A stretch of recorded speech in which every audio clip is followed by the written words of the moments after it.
People call it a once-in-a-lifetime call. Notes indicate possible active shooter.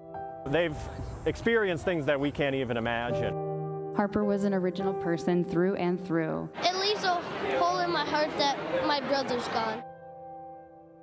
We don't forget. Their strength is in their community. I think that really does summarize what resiliency really is. Their strength is in each other.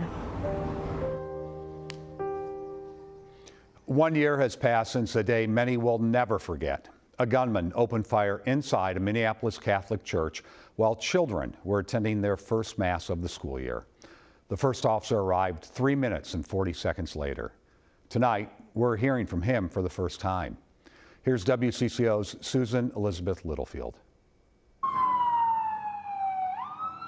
Before the sirens was the silence. It was an odd, like almost serene kind of landscape. I mean, there was somebody standing outside the church, and it didn't seem like anything was going on. Birds were chirping, and I just remember getting out of my car and looking around and not hearing gunshots, not hearing anybody screaming. Lieutenant Ryan Kelly was first on scene. When I came through the door, there was one of the dads was there, and I guess he basically was standing there ready to take down the shooter. After he realized I was a cop, then he basically started pointing, and at that point, there were people laying everywhere, blocking doors, but no one was injured that I could see.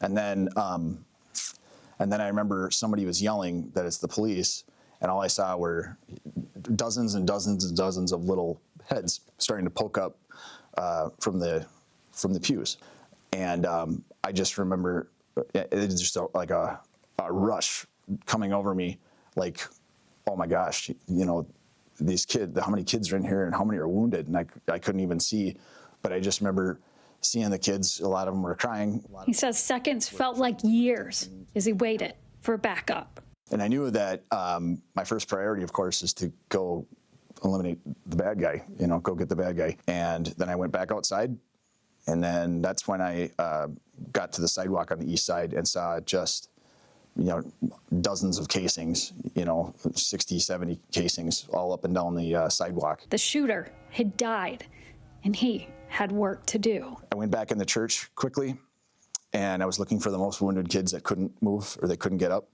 And that's when I located the two children that died on scene before I even got there. And that's when one of the other dads was there, and I heard him yelling, and I turned around, and he's got his like 3-year-old kid with him, and they're standing over one of the other victims, which ultimately was Sophia. I found that she had been hit in the head. And I was like, again, it was one of those situations where I was like, well, there's no way that she survived this. But then when I checked, she had a pulse and she was breathing. And I'm like, okay, we got to get her going now. Like, she was my primary victim. Lieutenant Kelly started shouting orders, and the responding officers started taking them. Lieutenant Kelly was there just trying to triage everybody and was like, okay, this person needs to go. This, like, just making sure whoever needed to go went first. Inspector Kelly did an amazing job, and as the other officers arrived on the scene and all that, did even more better job in making sure those kids and, you know, are taken care of. And miraculously, they were, even Sophia. You know, it's something that, you know, people call it a once-in-a-lifetime call. And a once-in-a-lifetime response.